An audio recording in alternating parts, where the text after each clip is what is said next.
छत्रपती संभाजीनगर जिल्हाधिकाऱ्यांनी नागरिकांना आवाहन केलंय।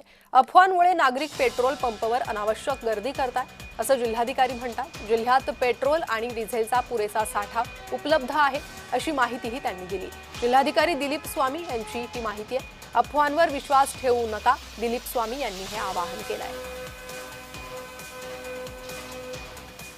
मी सर्व कंपन्यांच्या प्रमुख अधिकाऱ्यांशी चर्चा केली। त्यानंतर असं लक्षात आलंय की डिझेल आणि पेट्रोलच्या साठ्यामध्ये कुठेही कमी झालेला नाहीये। येणारा फ्लो हा कंटिन्यू चालू आहे, कुठेही टंचाई नाही आहे।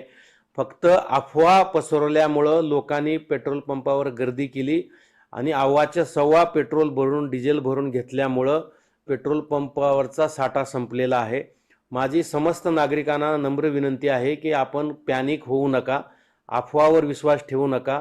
डिझेल आणि पेट्रोलचा साठा मुबलक आहे, सातत्याने तो येतो आहे।